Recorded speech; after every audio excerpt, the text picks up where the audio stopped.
ঢাকা সহ দেশের বিভিন্ন এলাকায় প্রতিনিয়ত ঘটছে চুরি, ছিনতাই সহ প্রকাশ্যে হত্যাকাণ্ডের ঘটনা। বিশেষ করে অপরাধ পরিস্থিতি ক্রমেই চলে যাচ্ছে নিয়ন্ত্রণের বাহিরে। বিগত সময়ের তুলনায় রাজধানীতে চুরি, ছিনতাই ও ডাকাতির ঘটনা বেড়েছে। খোদ পুলিশের পরিসংখ্যানে এমন চিত্র উঠে এসেছে।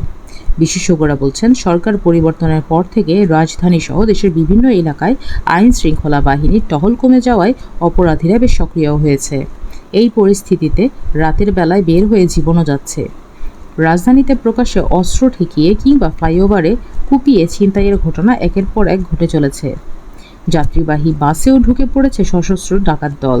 শুধু ছিনতাই ডাকাতি নয়, পকেটমার ও মলম পার্টির দৌরাত্ম্যও আছে এই ফ্লাইওভারে। যাত্রীদের অভিযোগ, উত্তর টঙ্গীগামী ফ্লাইওভারে এমন ঘটনা নিয়মিত। ছিনতাই ডাকাতিতে অতিষ্ঠ তারা। গত মাসেই এখানে প্রকাশ্যে ছিনতাইয়ের ঘটনা সামাজিক মাধ্যমে ভাইরাল হয়। ছিনতাইকারীর পা ধরে রক্ষা মেলেনি।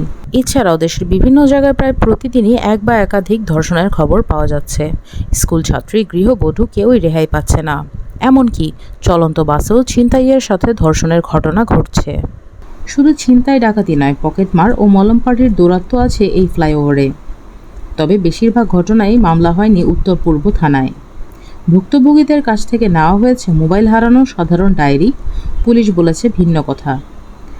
ডাকাত ও ছিনতাইকারীদের গ্রেফতারের পাশাপাশি পৃষ্ঠপোষকদের আইনের আওতায় আনার পরামর্শ বিশ্লেষকদের।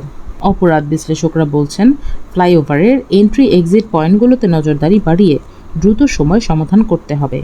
সমাজ ও অপরাধ বিশ্লেষক তৌহিদুল হক বলেন, এই জায়গাতে যখন একটা ব্যত্যয় ঘটে, সেই ঘাটতির সুযোগ নিয়ে অপরাধ চক্র নানাভাবে সক্রিয় হয়ে এক একজনের কাছ থেকে মূল্যবান জিনিস ও উপকরণ চুরি, ছিনতাই অথবা ডাকাতি করে নিয়ে যাচ্ছে। এন্ট্রি এক্সিট পয়েন্টগুলোতে নজরদারি বাড়িয়ে সমস্যার সমাধান করতে হবে। International television, Dhaka.